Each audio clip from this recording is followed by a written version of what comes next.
बिल्कुल, इसमें एक चीज और मैं समझना चाह रहा हूं सुदीप सर कि इस खराब हालात में भी क्रूड 100 प्लस हो गया, इसके बावजूद भी रुपया 100 तक पहुंचने लगा, इसके बावजूद भी कौन सी कंपनियां अपने आप को मेंटेन करके रख ली जिनके ऊपर बहुत उल्टा असर नहीं पड़ा। तो इस बार के रिजल्ट काफी हद तक ये भी बताएगा कौन कितने पानी में है। जी, बिल्कुल लक्ष्मण जी। देखिए, एक सेक्टर का मैं ज़िक्र पहले भी आपके प्रोग्राम में कर चुका हूँ, फार्मा और हेल्थ केयर। यहाँ पे ये सब क्रूड ऑयल का प्राइसेज़, टैरिफ रिलेटेड जो चैलेंजेज़, ये सब का कोई असर नहीं आना चाहिए और आएगा भी नहीं। वहाँ पे जो उनके बिज़नेस एज़ यूजुअल चलता रहा और वहाँ पे अच्छा खासा प्रोग्रेस है। और जिन सेक्टर्स में इनका नेगेटिव असर आने की ज़्यादा संभावना है, उनमें से मुझे लगता है वो chemical, speciality chemical, agro chemical, यहाँ पे जो रॉ मटेरियल सप्लाई चेन में डिसरप्शन हुआ था और ओवरऑल लॉजिस्टिक्स में बहुत दिक्कत आ गई थी, तो यहाँ पे हम लोगों को कुछ ना कुछ गड़बड़ दिखेगा। फर्टिलाइजर सेक्टर में गड़बड़ दिखेगा क्योंकि यहाँ पे भी बहुत बड़ा सप्लाई चेन डिसरप्शन और लॉजिस्टिक्स डिसरप्शन हुआ था। ये दो क्षेत्र में ऑयल एंड गैस की तो बात सबको सबको मालूम है कि यहाँ पे बहुत उथल पुथल हुआ था, तो oil marketing companies, oil generating oil generation companies, सारे अपस्ट्रीम डाउनस्ट्रीम हर जगह पे असर होगा। पर एग्जैक्टली नेट इंपैक्ट क्या होगा ये इन्वेंट्री लेवल पे डिपेंड करेगा। इसके पास कितना पुराना इन्वेंट्री था, कितना नया नया खरीदना पड़ा, कितना प्राइस इंक्रीज पास ऑन कर पाया, कितना नहीं कर पाया। So it will be to a great extent sector, industry, and even company specific. But challenges will be in oil and gas, chemical, agrochemical, fertiliser, इन सेक्टर में चैलेंज देखने को मिलेगा। बाकी सेक्टर में इतना बड़ा कुछ असर मुझे तो नहीं लगता है देखने को मिलेगा। और जो कंज्यूमर रिलेटेड सेक्टर्स है, जैसे हम देख रहे हैं ऑटोमोबाइल के नंबर्स ठीक ठाक आ रहे हैं, एफएमसीजी के नंबर्स ठीक ठाक आने की संभावना है, कंज्यूमर ड्यूरेबल्स के नंबर ठीक ठाक आएंगे।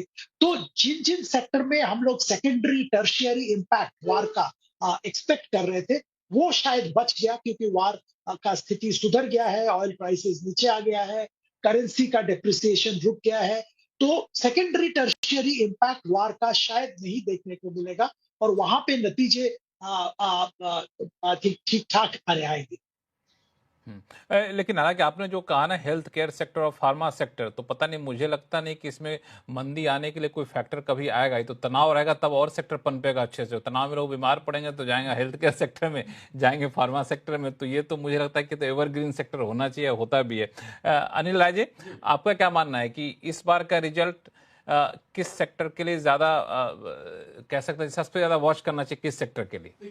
देखिए इस साल का जो इस जो क्वार्टर का रिजल्ट है उसमें जो पॉजिटिव दिख रहा है वो मुझे दिख रहा है कि एक तो बहुत बढ़िया होने वाला है, ये डिफेंस के लिए काफ़ी अच्छा रहेगा, ऑटो के लिए भी सही रहेगा, ऑटो एंसिलरीज के लिए भी थोड़ा ठीक ठाक रहेगा, एनर्जी के लिए बहुत बढ़िया रहेगा, ये एनर्जी को लेकर के बहुत बढ़िया इसमें रहेंगे इसमें रिजल्ट।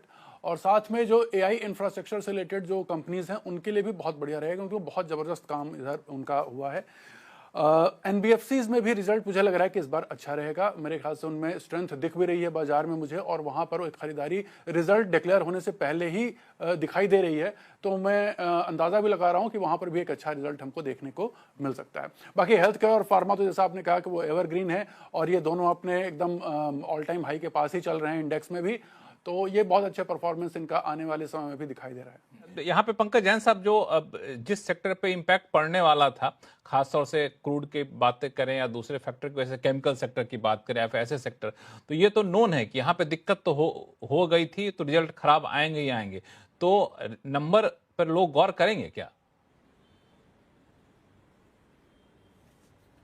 देखो लक्ष्मण जी, ये नोन डेविल हैगा, ये तो आई थिंक सबको ही मालूम है कि क्वार्टर वन में काफ़ी वॉर रिलेटेड चैलेंजेस थे, जिस तरह से रुपी डॉलर सिनेरियो था, जिस तरह से क्रूड था, सप्लाईज के काफ़ी सारे इश्यूज थे, एक्सपोर्ट में भी काफ़ी इश्यूज थे, इवन जो टैरिफ की एक जो मार थी पूरी तरह नहीं। तो आई थिंक क्वार्टर वन में काफ़ी सीरियस चैलेंजेस थे और जिस तरह से हम बात कर रहे हैं कि कुछ एक चुनिंदा सेक्टर से something like a defence, pharma, health care, कि इन पे शायद असर ज़्यादा देखने को नहीं मिलेगा, रादर दे कुड, या energy equipment they could show decent result.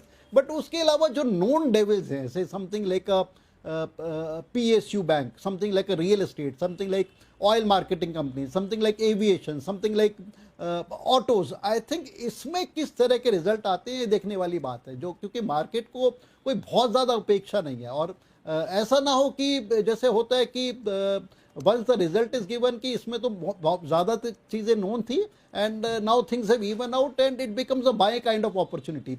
एक चीज़ और हमें नहीं भूलनी चाहिए, व्हाट वी हैव सीन, जो एक ऑब्जर्वेशन पिछले जो हमने 10-15 दिन में की हैं, जिस तरह की सेलिंग आ रही है एफआई की, अगर हम पिछले 10-12 दिन की बात करें तो आई थिंक काफ़ी फीबल हो गई है. मैं देख रहा था टोटल सम ऑफ पार्ट्स पिछले 10-12 दिन में total selling is less than $1 billion. और उसके पीछे अगर हम 10 दिन चले जाए स्टार्टिंग फ्रॉम 1 जून, एक एक दिन में हम आधे बिलियन से डॉलर से लेके $1 बिलियन की सेलिंग देख रहे थे. तो सेलिंग में काफ़ी थमाव आ गया है. Whether this is a short term phenomena और whether this is a phenomena which has change, अच्छा पॉइंट आपने जाके उठाया. थोड़ी बाइंग भी आ सकती है बिकॉज ऑफ जिस तरह की करेक्शन बाहर की मार्केट में है, वो भी एक फिनोमिना है. और अगर लार्ज कैप्स में या एफआई की अगर बाइंग आएगी तो सबसे पहले लार्ज कैप में आएगी. और जिस तरह की अंडर परफॉर्मेंस हमने लार्ज कैप में देखी है पिछले 3-4 महीने में, that could change and that अगर लार्ज कैप में परफॉर्मेंस आई तो मिड कैप में और स्मॉल कैप में अंडर परफॉर्मेंस आ सकती है.